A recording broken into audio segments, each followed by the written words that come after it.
নমস্কার, আমার ভুরিভোজ চ্যানেলে সকলকে স্বাগত জানাই। Welcome to my channel Bhurivoj. আমি আজকে বানাবো কাটোয়ার ডাটা চচ্চড়ি। গরমের বিভিন্ন রকমের সবজি, কুমড়ো, পটল, আলু, বেগুন, ঝিঙে এগুলো দিয়ে তৈরি করব। আর এখানে সর্ষে নিয়েছি, হলুদ সর্ষে বা সাদা সর্ষে। এটা 5-6টা কাঁচা লঙ্কা দিয়ে আর একটু নুন দিয়ে ভালো করে পেস্ট করে নিতে হবে। এবার আমি এর মধ্যে দিয়ে দিলাম সর্ষের তেল গরম করে এর মধ্যে দিয়ে দেব 2টো শুকনো লঙ্কা আর দিয়ে দিচ্ছি কালো জিরে। ফোড়নটা ভালো করে ভেজে নেব। ফোড়ন ভালো করে ভাজা হয়ে গেছে। এবার আমি প্রথমে আলুগুলো দিয়ে দিচ্ছি। আলুগুলো যেহেতু একটু মোটা করে কেটেছি, আলুটা কিন্তু সেদ্ধ হতে একটু সময় লাগবে বাকি সবজিগুলোর থেকে, সেজন্য আলুটাকে প্রথমে ভেজে নেব। হলুদ দিয়ে দিলাম আর হলুদ ভালো করে মিশিয়ে নিলাম। নিয়ে এবার এর মধ্যে একটু নুনও দিয়ে দিচ্ছি। নুন আর হলুদ মিশিয়ে নিয়ে আলুগুলোকে 2-3 মিনিট ভালো করে ভেজে নেব।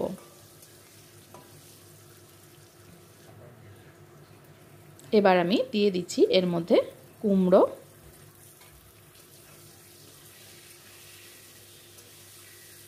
কুমড়োটা একটু মিশিয়ে নিয়ে নেড়ে চেড়ে নিয়ে বাকি সমস্ত সবজিগুলো এবার একসাথে দিয়ে দেব। এখানে পটলের অল্প খোসা রেখে এইভাবে দুটো টুকরো করে নিয়েছি, জাস্ট মাঝখান থেকে একটা ফালি দিয়ে নিয়েছি। আর ঝিঙেগুলোকে এইভাবে কেটে নিয়েছি, বেগুনও লম্বা করে কেটে নিয়েছি।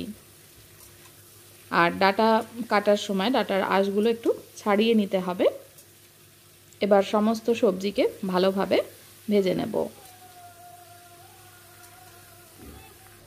রেসিপিটা গরম গরম ভাতের সঙ্গে কিন্তু অসাধারণ লাগবে। একবার বানিয়ে খেলে বারবার এইভাবে বানিয়ে খেতে ইচ্ছা করবে। এটা অবশ্যই আপনারা ট্রাই করবেন এবং কমেন্ট বক্সে জানাবেন কেমন লাগলো। ভালো লাগলে আমার চ্যানেলে যারা নতুন আছেন তাদেরকে অনুরোধ করব সাবস্ক্রাইব করে নেওয়ার জন্য।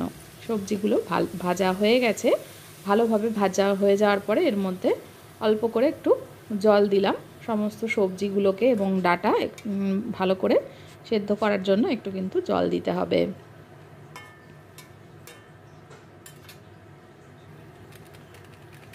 একটু সামান্য পরিমাণে হলুদ গুঁড়ো অ্যাড করলাম, যেহেতু হলুদটা একটু কম মনে হচ্ছিল তাই অল্প পরিমাণে একটু হলুদ অ্যাড করলাম। এবার ভালোভাবে সেদ্ধ করে নেব। মাঝে মাঝে একটু নেড়ে চেড়ে নেব যাতে সমস্ত সবজি ভালো করে সেদ্ধ হয়। জলটা কিন্তু শুকিয়ে এসছে এবং কুমড়ো, আলু এগুলো বাকি সমস্ত সবজি ডাটা ভালো করে সেদ্ধ হয়ে গেছে। সমস্ত সবজি ভালো করে সেদ্ধ হয়ে যাওয়ার পরে জলটা যখন শুকিয়ে যাবে তখন আমি এর মধ্যে দিয়ে দেব 4 চামচ সাদা সর্ষে বাটা। এর মধ্যে অ্যাড করে দেব। সর্ষে আর কাঁচা লঙ্কা একসাথে বেটেছিলাম, সেটা দিয়ে দিলাম। যতটা বেটেছিলাম ততটা কিন্তু লাগবে না। ভালো করে মিশিয়ে নিচ্ছি। এবার চাইলে আপনারা এখানে ঝাল দিতে পারেন, যদি খুব বেশি ঝাল খেতে ইচ্ছা হয় তাহলে এই পর্যায়ে এসে চেরা কাঁচা লঙ্কা অ্যাড করতে পারেন। তবে আমি বেশ কয়েকটা লঙ্কা দিয়ে বেটে নিয়েছিলাম তাই অ্যাড করলাম না। এবার এর মধ্যে দিয়ে দেবো একটু সামান্য চিনিটাকে ভালো করে মিশিয়ে নেব। ডাটাটাও দেখুন খুব ভালো করে কিন্তু সেদ্ধ হয়ে গেছে। ডাটা ভালো করে সেদ্ধ না হলে খেতে ভালো লাগবে না, তো অবশ্যই চেক করে নেবেন ডাটাটা ভালোভাবে সেদ্ধ হয়েছে নাকি। এবার একদম শেষে দিয়ে দেব একটু ধনেপাতা কুচোনোটা দিয়ে একটু নেড়ে চেড়ে নেব।